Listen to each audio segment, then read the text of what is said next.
If you don't know who the hero is of your business, being your referral sources, if you can't identify by name who your business's biggest asset is, anything else I'm going to teach you to do doesn't matter because you don't know who you're doing it for. Hey there, and welcome to the Roadmap to Referrals podcast, a show that proves you can generate referrals without asking or manipulation. I'm your host, Stacey Brown Randall. I'm a card-carrying member of the Business Failure Club, have taught my referrals without asking methodology and strategy to clients in more than 14 countries around the world. And my mission is to help you unleash a referral explosion by leveraging the science of referrals and respecting your relationships. Today on our podcast Takeover, we are welcoming a friend of mine from down under, Jay Tinkler of the Remarkable Project. Jay and I connected when he reached out for me to be on his podcast, which is something I almost always say yes to. I understand what it's like to have a podcast. And if you have one where you constantly need guests, I know that's like 52 weeks a year. You've got to be having people to talk to. So when people ask me to be on their podcast, my answer is almost always yes. And then after a great conversation that we got to have on his podcast, The Remarkable Project, he then invited me to present my referrals without asking methodology to his community of clients. I love sharing with business owners that you can generate referrals without asking. I very rarely turn down that opportunity to speak to business owners as well. So Jay and I had a great conversation when he interviewed me, and he has a really unique take on what he was asking me about and his follow-up questions and the thoughtfulness to his approach, just based on what they do over at the Remarkable Project. So we're going to link, of course, to all the ways that you can connect with Jay.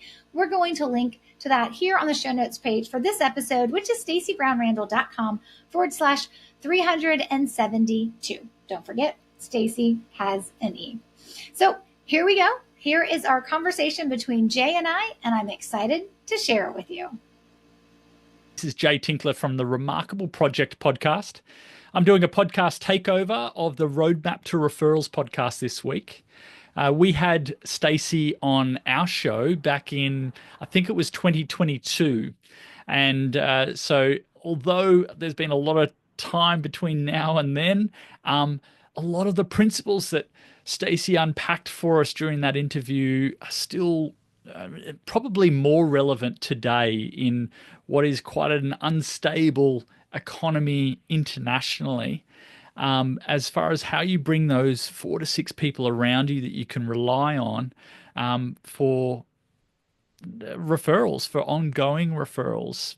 We unpacked what a real referral is, and we looked at what are the little things we can do in our business to create those long-term profitable relationships. So I hope you enjoy. Here it is. Stacey, welcome to the Remarkable Project. Thank you so much for having me. I'm excited to be here. I am too. It has been a long time coming to get to organize this interview, and I do apologize, but we've had a couple of false starts. But I'm so glad to be chatting with you because, as I said off air, we have had a lot of people on this podcast, but I'm really looking forward to getting a bit tactical and a bit sort of understanding of, I guess, getting into the weeds of how we start to drive more referrals and also, I guess, debunking some of the myths around referral marketing and driving referrals within your business.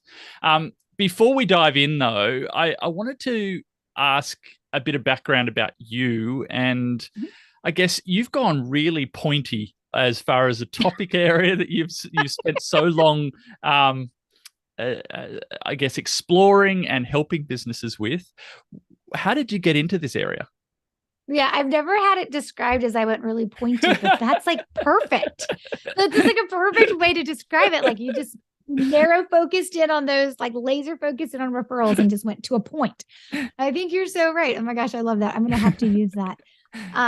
It's like when I'm talking to my kids and I'm giving them, advice or telling them what to do. I'm like, I went really pointy with being a parent. So I know what I'm talking about here. So you need to listen to me and do what I say. Narrow. Yep. Yes, very narrow, very pointy. It's not just because I can take your phones and your Xbox away. You should listen That's to it. me anyway. I really wish that I could tell you it was like this awesome story where I woke up one day and it was like a moment of eureka. And I was like, yes, I know everything that nobody has ever known about referrals. And now I'm going to go try to teach the world. That would be a pretty cool story. That's not how the story goes. I actually learned everything I learned about referrals through the School of Hard Knocks and sheer necessity of overcoming a business failure, starting a second business and needing it to be successful and not having to become a two-time member of the business failure club. I needed a different way to grow my second business. So my first business was an HR consulting firm, human resource consulting firm. My second business, which I would have for 4 years, not quite 5 years before it would fail. And I would go back to corporate America, which is really hard once you've been a business owner.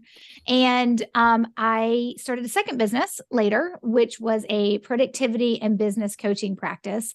And really, it was the sheer necessity of how do I make this business not fail? Like, how do I make this business be successful? And one of the things I had learned, the hard lesson I learned from my business failure was how you bring in clients, whereas we can do anything for a short amount of time. Whether it makes us happy or makes us miserable, we can do just about anything for a short amount of time. But how are you going to bring in business for the long haul? And in a way that's going to consistently work with you, and strategies that you can put into place that not only feel good, but they have to work, or like, what is the point? And so for me, I built my first business, my consulting firm, straight up networking. And I had 2 small kids at that time. And sometimes I networked a lot because I was trying to avoid bath and bedtime. But not always. Sometimes that's what I did. I networked. That's how I brought in every client that I had with my HR consulting firm. And I had big name clients like KPMG, which is a very large accounting firm, Ally Bank, which is another large bank here in the States. I'm not sure if it's global or not, but some big name clients.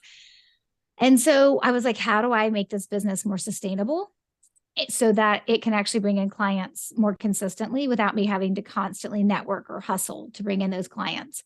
And so, like most people, when they're trying to figure out how to grow their business and they looked at what they did that kind of worked, but didn't work well enough, you start looking at other options. And so I stumbled upon, like most business owners, you eventually hear about or know about, or maybe you just wake up one day and you just know it because you decide to be a business owner, that referrals is a great way to grow your business.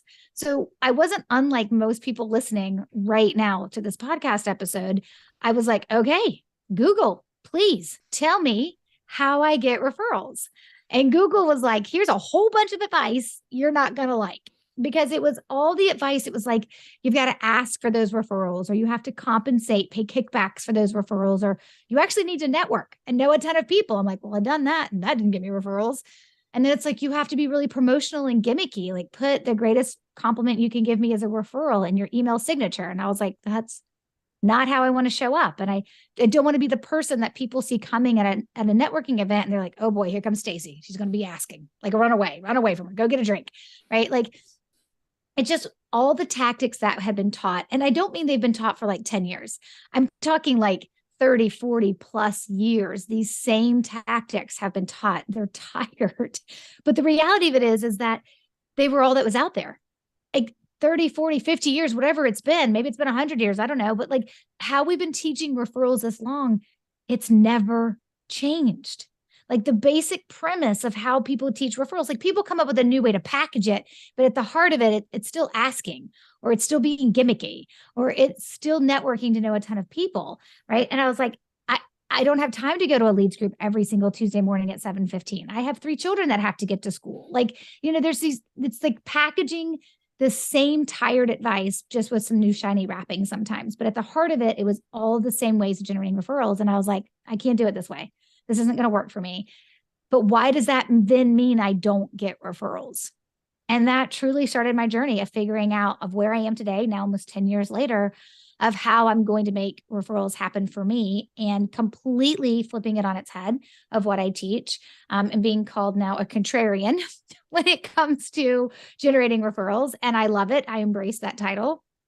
I think that just because something is decades old doesn't mean that there can't be something different and that you can't do it a different way. But I had to learn it and I had to figure it out. And there were moments where I felt like I was just throwing spaghetti on the wall and being like, will this work? Will this work? Will this work? Because I just don't want to do those things. And then ultimately it did work. And in that productivity and business coaching business that I had in my first year, I generated 112 referrals that I didn't ask for. And that changed everything. And then I started teaching other business owners how to do what I do. Incredible. It's interesting you talking about Googling and going back to sort of the tactics that have been there for, I think you said 40 years, but I'm sure it's longer. But I'm sure it's generations. Generations. And I feel like it's something that hasn't really been unlocked yet, or it hadn't been unlocked, and all the tactics that are up there are almost masking the fact that no one's really come up with a proper strategy around how to generate referrals. So the strategic approach seemed to, in the searching that I had done as well, being the same, we were probably Googling at the same time. That was what I was experiencing too, was this sort of lack of strategy around it. It was just kind of these actions that you would take.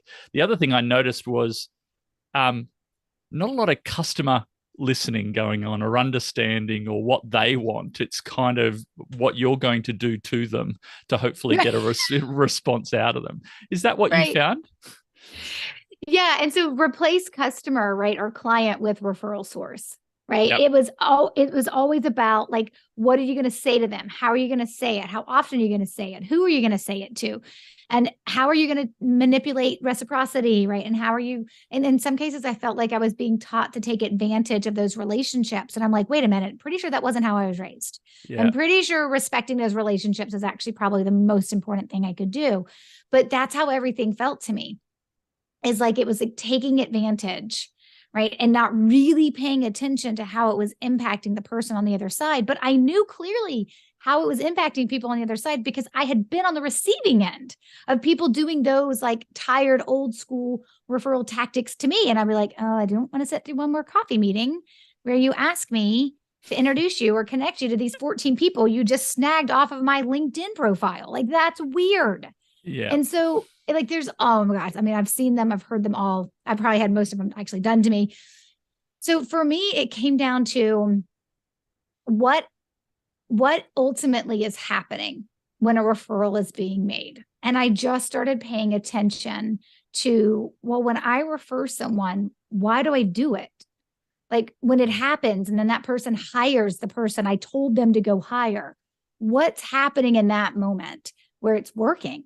Right? Because there are actually a lot of people out there who can teach you that you just need to, like, you know, meet with 100 people and ask all 100 people and you'll get a couple referrals and that's all that matters. But at the end of the day, I think about how those 100 people feel when they walk away from that interaction with me. And that actually matters most to me. Regardless of the handful of maybe referrals I could have received, I was always looking at it from the perspective, but would those 100 people still take my call a month later if I actually really needed something? And did I just waste all that relationship capital on that hollow ask for a referral? And so for me, it always came back to, if I don't like it being done to me, why isn't there a better or a different way? And I don't know why nobody had figured it out until I came along. At least that's, of course, the way I see it. I don't know why nobody else had been like, I don't know what is happening when a referral is being given, or what is the science behind why referrals are happening, and why should we look at it this way? And wait, you can actually build strategies around that. I don't know why it was what I would like to believe it fell into my lap, but I also know that I was searching for something and wanted something different. And so I set out to create it for myself. It just so happened to turn into something that a lot of other business owners were really, really interested in. It's almost like a more natural way, going back to just plain human relationship, right? Like just getting back to Yep. connecting and how we like to interact. Okay, let's start to unpack this a little bit further. And I think a really good place to start is defining what a referral is and what it isn't, because I think a lot of people do a bit of a catch-all when it comes to what a referral is. Can you make the distinction between what a referral is and in distinction with or in difference to other types of word of mouth, I guess, marketing and that kind of thing, and I guess also why it's important to make that distinction? Yeah, so you're absolutely right. I believe the term referral is used as like a catch-all, right? It's kind of used as what we use to define a lot of different things that are actually very different types of what we call sales lingo or sales terms or types of prospects. And when you take the word referrals and you apply them to things that aren't referrals, you actually dilute the power of referrals. And I think that's important for people to recognize. And so let's start with the why you should know what a referral is and then talk about the definition of it. The reason why I want you to know what a referral is when it arrives is because I want you to respond differently. When somebody is referred to you, the conversation that you're going to have with that prospect, because they're now been referred to you, should be very different and way more fun and natural than a conversation you're having with someone because they happen to click on your Google ad. So the whole scenario of how you're going to bring that referred prospect into your world through the buyer's journey to get them to say yes is going to be a shorter time frame. It's going to be a quicker time frame. It's going to be easier, right, of that process through the buyer's journey typically, and they already trust you. So they're less price sensitive and they already value you. They see the credibility in you because somebody has effectively vouched for you. And so everything about that prospect is really ripe for you to do the right things to more quickly close them into a paying client. It doesn't mean you'll have a 100% closing ratio. Nobody does. But it does mean that when a referred prospect shows up, like for my clients, I'm like, you better know it, because then there's some very specific things I need you doing in that first conversation with them that'll get them to close themselves because they were referred to you, which you cannot use those tactics with somebody who came through a Facebook ad or happened to answer a direct mail piece that you mailed out. So that's why it matters. But that doesn't mean everything's a referral that people want to call a referral. So we always say that a referral has two parts to a definition for it to be a true referral. Number one, it's going to be personally connected. You will be personally connected by the referral source to the prospect. 99% of the time, this is going to happen over email, particularly in more professional service setting type companies, but it could happen in a text thread, right? And it could, of course, happen if you guys, the three of you happen to be at the same event. It could happen in person as well. But the idea here is that you're going to be connected to the prospect by the referral source. It's not going to be, hey, Jay, I was talking about you the other day to my business buddy, totally told them they need to hire you. Don't worry, I gave them your contact information. I'm sure they'll follow up. And we all know they don't follow up. And it's actually not because they don't want to hire you. It has more to do with the fact that they probably lost your information, got busy, and forgot, right? And so we always want that referral source, like take that word of mouth buzz, which is effectively what that is when someone's talking about you, but not connecting them to you. Take that word of mouth buzz and flip it into a referral, right? By having them connect you to them, to that prospect. So there always has to be a personal connection. It is also, when you're looking at this in the science perspective, it is also where that trust transfer continues. So the trust is transferred when you and I are talking about a problem that I'm having and you come up with somebody you need to refer me to. That trust is built there. But then sometimes it dissipates until the actual connection is made. And I'm reminded, that's right, my buddy Jay told me this is who I need to be talking to. And the trust is reformed in that email connection, which is why the connecting the referral source to the prospect to you is so very important. The second thing is that there actually needs to be a need identified in the prospect. So lots of times people were like, hey, look at this email and tell me if you think this is a referral. And I'm like, no, it's clearly an introduction. And it says things like, hey, Jay, meet Stacey. Stacey, meet Jay. You two are awesome people and you should really get to know each other. And this will be great. And yay, good synergies and all the buzzwords, right? And you're thinking to yourself, okay, wait, is Jay about to sell me Or am I supposed to sell J? Or is this really just for the sake of growing our network? Which an introduction is fine if that's the point, is just to grow your network. But you need to know that. Because actually, if in that email is a lost referral just hanging out there hiding from you, I need you to be able to pick it out by how you respond. And so when people say the need identified, the prospect needs to know they are the prospect. Like at the end of the day, you need to hire someone to solve your problem. That is why they're interested in being connected to you, and they know it. And that is what makes them quicker and easier to close, and typically less price sensitive, because they've already bought into the idea that I have this problem and I'm at least open to talking to someone about this problem. And so personal connection, need identified. That's why it's so important to be able to tell what a referral is, which means word of mouth buzz, introductions, warm leads. Like those are all different terms, and they're not defining the same type of prospect, because a referral prospect will have both of those two things: need identified, personal connection. And the other three terms, word of mouth buzz, introduction, and warm lead, will be missing one or both of them.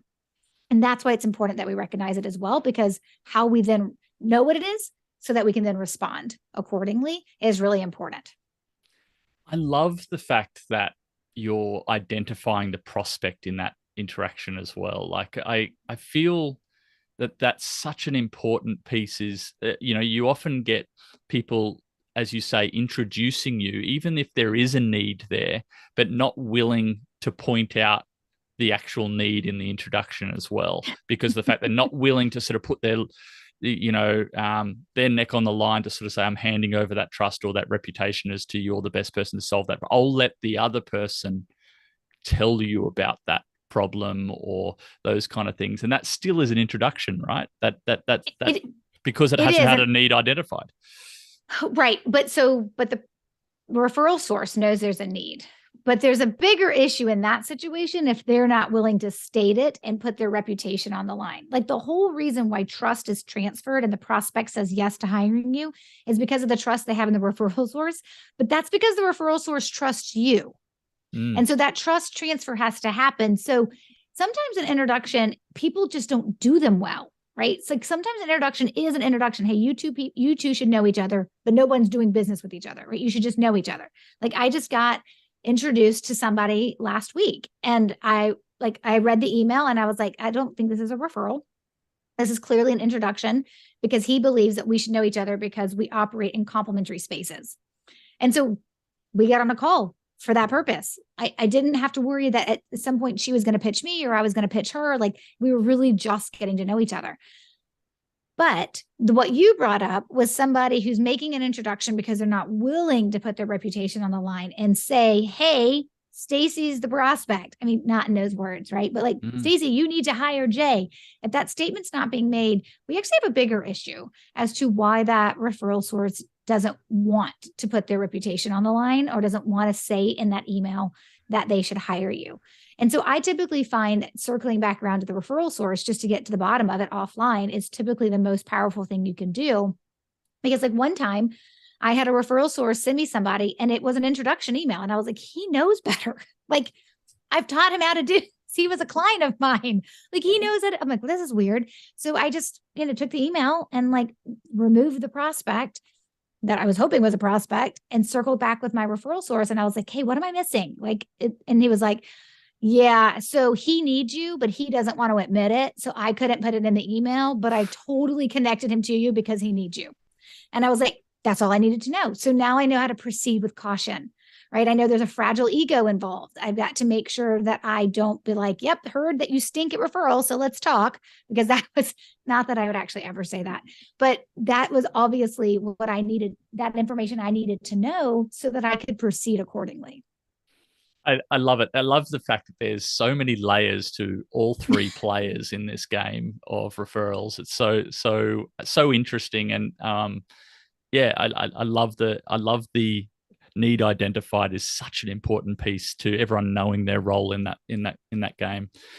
Listen, we've spoken a lot on this podcast about remarkability and how majority of, I guess, the solutions when it comes to building a remarkable business start with customer in mind.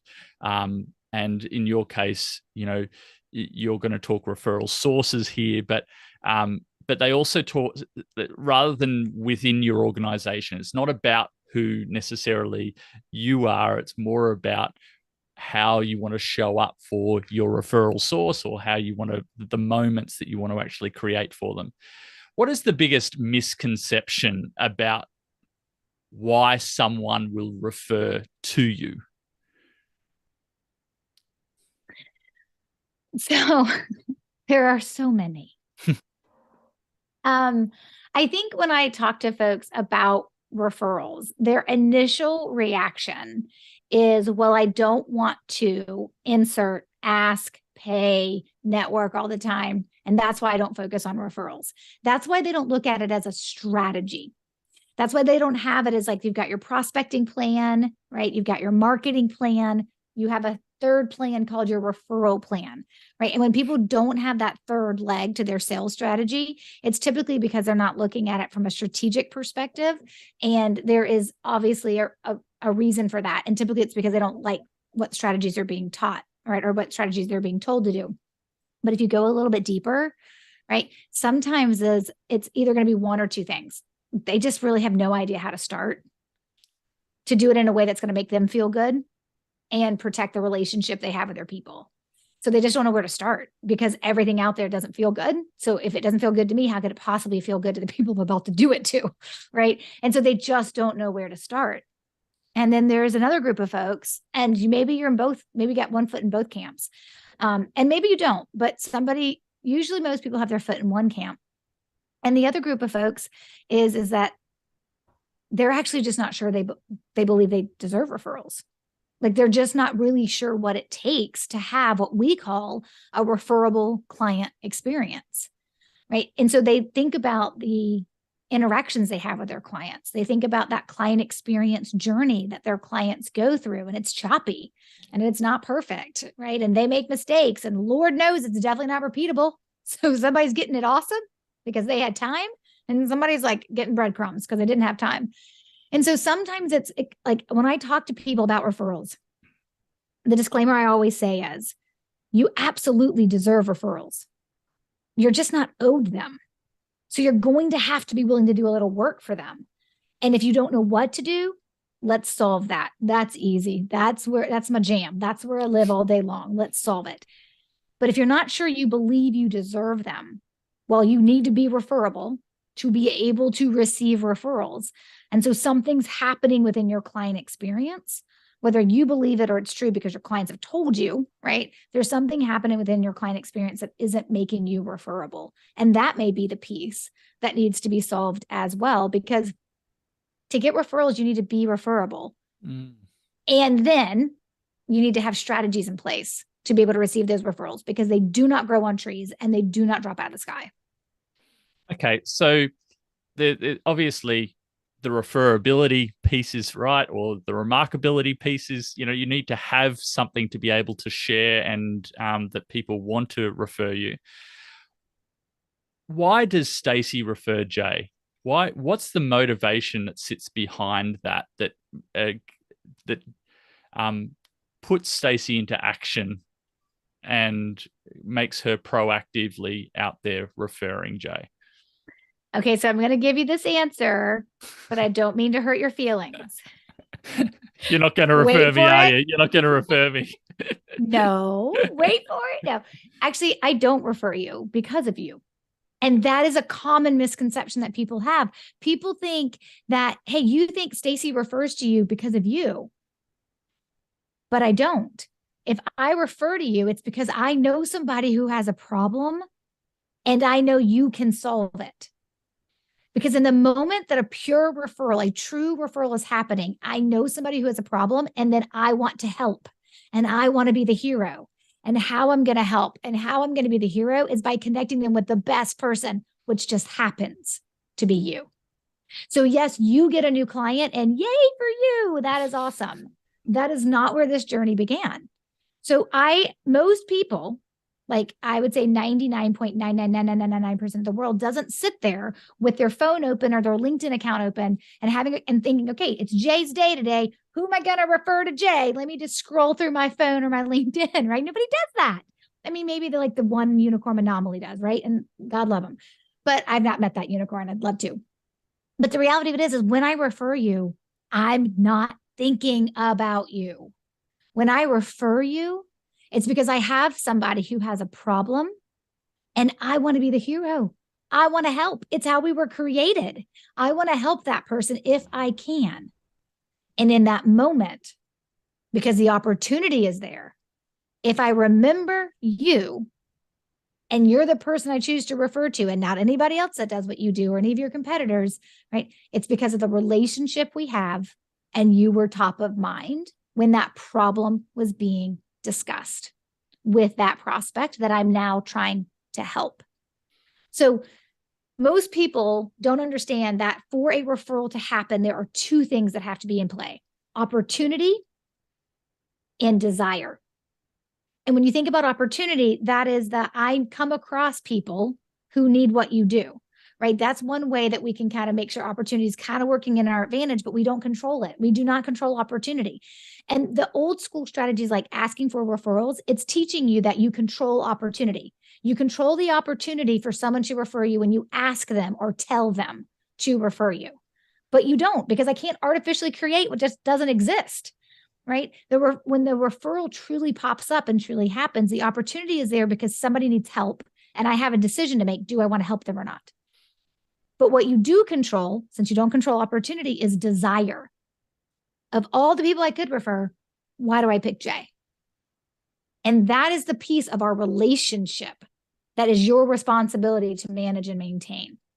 And so when I talk to people about identifying their current referral sources, people who have referred them before, and then creating a plan that is memorable and meaningful that will keep them top of mind while not being a stalker, right? So we're not doing this daily, weekly, or even monthly, but we are being memorable and meaningful. We call it the M&Ms, right? To our referral sources to develop that relationship so that they see those opportunities more often. And when those opportunities come along, they're only thinking about me. Because I can control the desire, meaning the relationship that we have and how I take care of you. I cannot control the opportunity to refer you. Incredible. Okay, so let's come down a couple of rungs on the ladder. Where do we start to look when we're starting to play with that desire, as you say, and also the motivation, I guess, also helping them be the hero? Where's a good place to start strategically for this? Yes, you actually need to know who your heroes are. You need to know who your referral sources are. And you would be surprised how many people I talk to. And they're like, well, I came up with a list of my referral sources off the top of my head. Then I'm like, don't do that. Because you're going to fall victim to recency bias. You're just going to put on that list who you recently remember referring you or who happened to refer you your biggest deal you ever received, right? Not necessarily the people who are consistently referring you maybe medium-sized deals. And so you have to identify through the data of your business who your referral sources are. And the only way to do that and to do it correctly, and pray then only one time if you do it correctly, you should never have to do this again because you'll also start tracking from this point forward. So you're never in this position again, is to actually pull your list of clients. Now, when I'm working with a client, I want them to go back 3 or 4 years. If you've only been in business a year or two, so be it. That's what we work with. But if you've been in business more than 3, 4, 5, 10 years, I don't actually need all that data. I just really need 3 or 4 years worth of data. But what I'm looking for are who your clients are, those new clients that started over the last couple of years, what year you first learned about them or they became a client, whatever date metric you have. And then, of course, how they learn about you, the source. Did they come through a Facebook ad? Did you meet them at a BNI meeting? Did they come through, a print advertisement that you did? You guys used to work together at a company before you started your own business and now they're a client of your business? Like, how do they know you? How do they come to work with your business? How do they come to know you? And if they were referred, I want you to have the referral source's name down. So you could have like Stacey's a client who was referred by Jay, and then Thomas is a client, but Thomas came through a Facebook ad, right? So you would have your clients written down and then the source of where they came from. And then you'd be able to sort that by all the human names on your list. You won't be able to give me perfection if you haven't been tracking this. And I do talk about it in my book. I talk about some ways to do the walk down memory lane to recreate this information if you don't have it. It's one of my most, if there is a dead horse I beat in my business, it's this one, which is nothing that we've talked about so far today, and nothing that you will learn from me in the future matters if you don't know who your people are. If you don't know who the hero is of your business, being your referral sources, if you can't identify by name who your business's biggest asset is, anything else I'm going to teach you to do doesn't matter, because you don't know who you're doing it for, which means we don't know what to do or what to say because we don't know who the who is. And so identifying, okay, where do my clients come from? And what are those sources? And which of those clients were referred to me? And then who are those referral sources? And then repeating that step again with your prospects. Because not everybody who talks to you is a yes. Sometimes they're a no. Sometimes they're a not now. Sometimes they don't ever call me again, right? I mean, it happens. So at the end of the day, you need to do this with your prospects too. Because what I tell folks is your referral sources aren't just the people who referred you prospects who then decided to become a paying client. Your referral sources are also the people who referred you prospects who didn't become paying clients. And so you have to go back to this step twice if you want the holistic look and a more holistic look at who your referral sources are. So we do this with our clients, and then we go back and we pull as much data as we have, 6 months, 1 year, 16 months. It doesn't matter. Not everybody tracks their prospect data or keeps it from year to year. Pull your prospect data. What was their source? Then take out the prospects that were referred, grab those referral sources name and add them to your client referral source name. And that gives you your master list of who your referral sources are. And at that moment, so many things. Everything changes. Everything changes. So many things become real. It's like this empowering moment. And I have a podcast episode, which of course I'm not going to remember off the top of my head because I'm over 230 episodes and they all start running together after a while. But I have a podcast episode. I think it was like beginning of 2021. I don't remember it. David Ferguson, it's a client of mine that I interviewed on him talking about, like, I just wanted to I wanted other people to understand it and hear, like, what does it mean to be a business owner who goes through this exercise? And when David first came to me, he was like, I've got 30 referral sources. And I was like, yes, this is something I can work with. And then when I was done with him, he had like 12. Because they weren't all actual referral sources, right? But listening to him talk about seeing those names in black and white, right? The number one thing he always says was, it was super empowering. I mean, it wasn't the number I wanted, but it was really empowering to realize who's sending business to me. This is amazing. And then the next question is, oh my gosh, who am I ignoring? Like, I haven't talked to these people in 9 months or whatever it is. And then it was also, wait a minute. I spend every month at different networking events with this person and they're not on the list, but they talk about referring me all the time. But look, they've never actually sent me a prospect or a client. And so you start realizing where you're spending your time, who's actually putting the reputation on the line. Everything changes when you see those names. And then you have a decision to make. Do I want to take care of them differently? For the end result, yes, to be that I will generate more referrals, but also because that's probably just the right thing to do to take care of the people who are taking care of my business. I think there's a real path here where the road forks a little bit and old school thinking can take over. So you've got your list of your beautiful people, and I'm guessing that old school thinking says, great, I'm going to pick up the phone now and speak to these people and say, I was wondering whether you could refer me to, X person out of your LinkedIn list, or,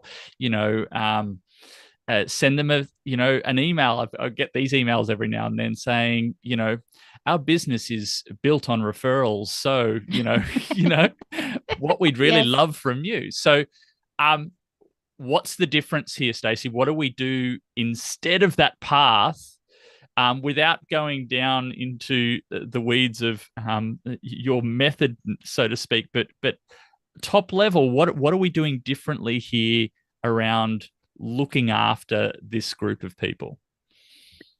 Do you know the number one thing that a referral source wants from you once they refer you? Thank you.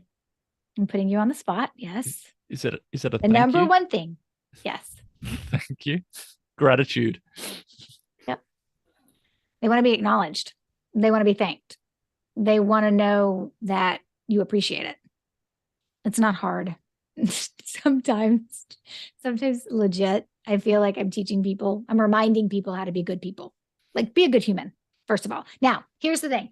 I say that, and it's like this flippant response I give because truly it is true, but just thanking them isn't going to actually have them unleash a referral explosion for you, right? They're not, just thanking them isn't going to, like, the river referrals aren't just going to flow in, but it's definitely where it starts.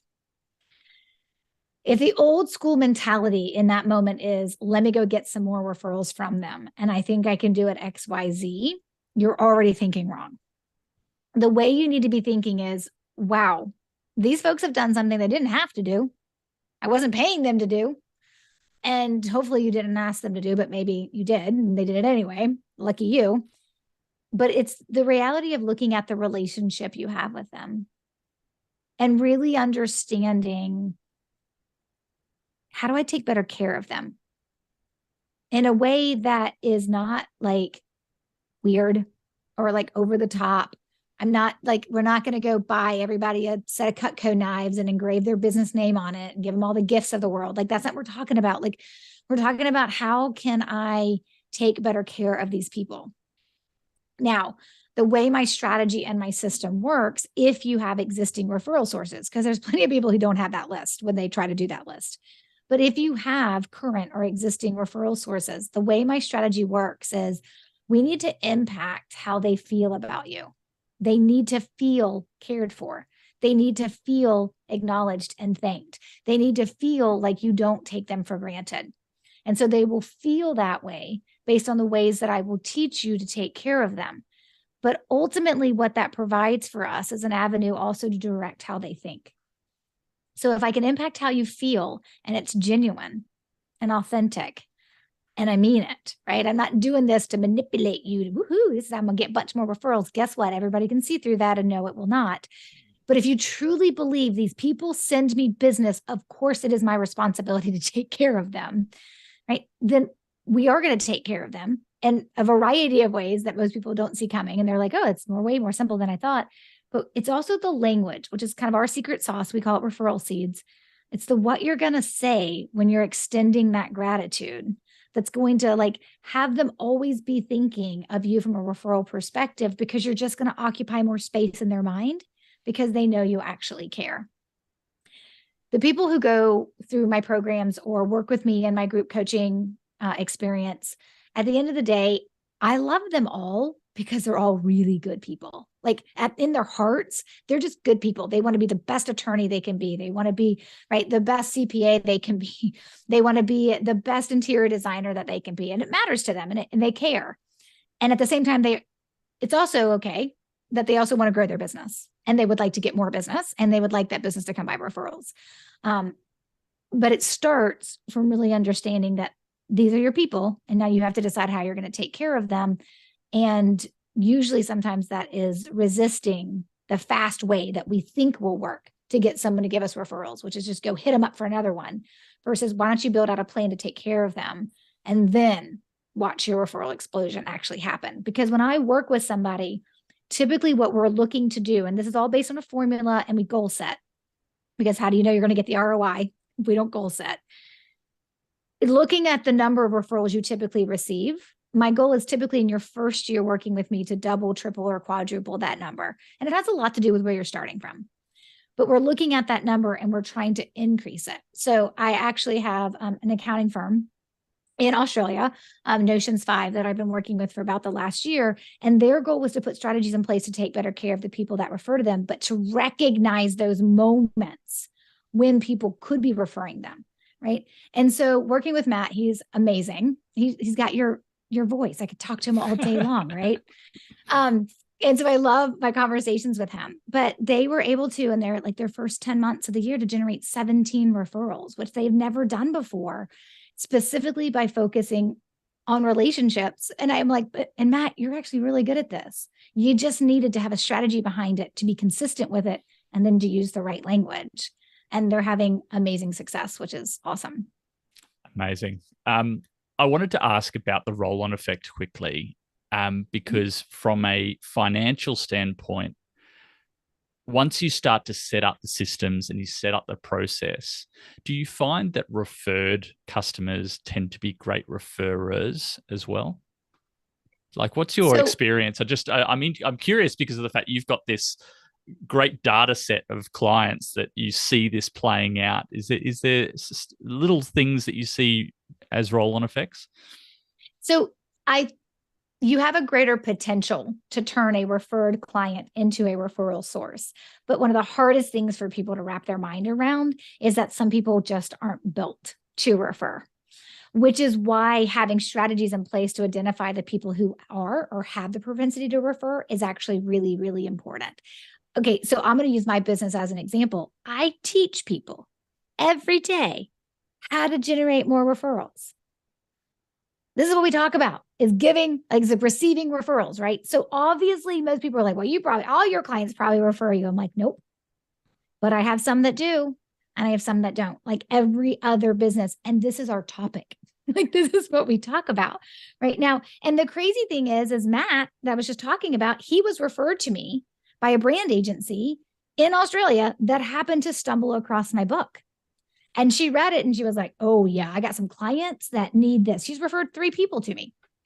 Right. And so the idea there is that sometimes you just never know. Nobody walks around with a neon sign that says, I'm an awesome referral source. Hit me up. Like, they just don't do it. And people that you want to refer you, that you think will refer you, they will refer themselves. Yes, there's strategies in place to help like nurture them to think about referring you. But at the end of the day, not everybody will, and that's okay. It's about identifying those that can and will, and then nurturing that. Incredible. We're going to start to finish up, Stacey, but I wanted to get super practical with you.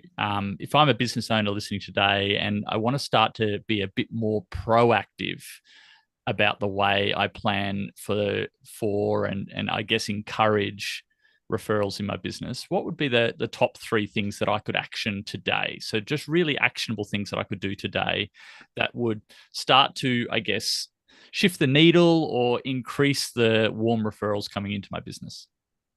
Yeah. So the number one thing is that you have to decide that you want referrals to be the third leg of your sales strategy. So whatever you're doing in the prospecting space, whatever you're doing in the marketing space, good, keep them. There's nothing wrong with prospecting and marketing. It's all good.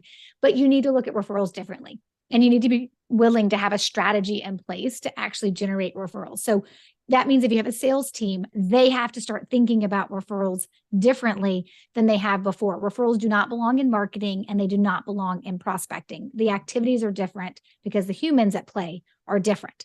So that's the first thing, is that you are actually going to have to shift your mindset to think, this is what I want to do, because the truth is it's a long-term play. This is yes, I'm super excited to say, like, in 9 or 10 months, Matt got 17 referrals, which is more than they've ever received in that amount of time. But I'm more interested in Matt telling me 3 years from now, we kept it going and now we're getting 50 referrals in a year, or whatever the number is that he wants, right? So it's a long-term play. You have to think about it differently. You have to shift your mindset to think about it in that way and create a strategy around it. Number 2, you have no idea which direction to go until you know what you're dealing with. And what you're dealing with is, do you have referral sources now, current existing referral sources, or do you not? Because you don't know what strategy to deploy or even who to have a conversation with, if that's the tactic you want to take, if you don't know who they are. So identifying your referral sources and going through that process we just went through a little bit ago to actually identify who your referral sources are. And then the third thing I would say is you really need to understand the science behind it. Because if I blew your mind when you asked me the question, why would you refer me? And I'm like, it's not about you. And you're like, what? If that blew your mind, that means you don't know the science behind why referrals are actually happening. And I want you to know the science. So we actually have a 20-minute training that you can get from our website. Just go to staceybrownrandall.com/roadmap. It is our referral ninja roadmap. There's actually a quiz that goes along with it too. But it is in the 20-minute short training that you can watch that'll explain to you the science behind how referrals work naturally, the way I teach it. And then it'll walk you through those steps again to identify your referral sources and give you resources to do that. Because I fundamentally believe you cannot get to a place where we can unleash a referral explosion, whether you consume my free resources and make it happen, or you decide to work with me one day, right? We can't get to a place of unleashing your referral explosion until you believe it's possible, you understand why it works, and then you actually know who we're doing this for, being your referral sources. So those would be the three things I would tell someone to start with. Incredible. I wish we could keep chatting because I think we have to have another episode and go a bit deeper on a couple of different topics because there's just so much more I wanted to talk to you about, but we've run out of time. But Stacey, I want to thank you for your time today. It's so cool to sort of get into the weeds of this and really unpack the science of what's going on. If people want to connect with you, learn more about what you do, purchase your book, or just be part of your community, where do they go? Yes, all the ways, right? Like too many ways. I don't want to give too many calls to action of like how to connect with me. On most social media platforms, particularly LinkedIn, Instagram, and Facebook, you'll find me at Stacey Brown Randall. I do use my full name, and Stacey is spelled with an E. And then, of course, the website is a great home base to get started with, stacybrownrandall.com. And just search Amazon or wherever you like to buy books. For my book, Generating Business Referrals Without Asking, you can purchase the book wherever books are sold. Incredible.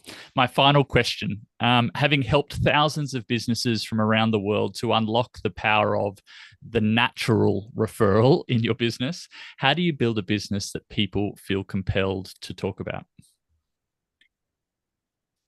They need to be able to make this statement at the end of their time working together. I just didn't expect that from insert whatever it is that you do. And it may be in terms of how you communicate. It may be in terms of how you make them feel. It could also be the results that you're getting them. But if you want to receive more referrals, it really does start with you being referable and having that referable client experience, and then have the strategies in place to keep those referrals consistently flowing in. Incredible. Guys, there is so much there to unpack, and I hope that Stacey has shifted your mindset around how to start thinking about referrals in a much more natural and, dare I say, caring way to your referral sources, looking after them, taking care of them. I think there's some stuff there that we haven't touched on around unexpected moments, really diving into what it really means to build long-term profitable partnerships. I saw a statistic the other day that's 87% of us believe that referrals is one of the number one sources of income in our business, and yet less than 5% of us do anything strategic around it. It's quite incredible. Guys, go and get the book. Have a read. That's probably a great place to start, and connect with Stacey, because I think that there's some decent stuff there to actually unpack inside your business to improve the way in which you're building referrals. Stacey, thank you for your time today. It was a pleasure. Thank you. Until next time, everybody, stay remarkable. Thanks for joining me on my podcast takeover of the Roadmap to Referrals podcast. I hope you got a lot out of that episode, as certainly I did, and have been able to implement it since then in my business with great effect. If you're interested, jump over to our podcast. We're called The Remarkable Project. We unpack the topic of how do you build a business that people feel compelled to talk about, and connect directly with me on LinkedIn. I'd love to hear what you think. Anything out of Stacey's episode that I'd love to hear what worked for you. It'd be really good to hear from you. Of course, any other links to connect with us and what we're up to, you can find in the show notes. But until next time, I think it's back to you, Stacey.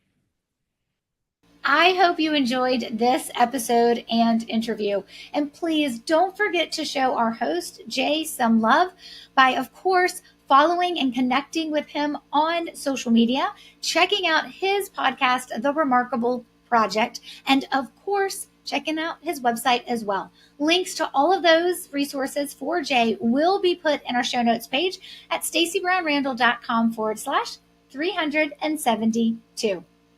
We're back with another great episode next week, created with you and your needs in mind. Until then, you know what to do, my friend. take control of your referrals and build a referable business. Bye for now.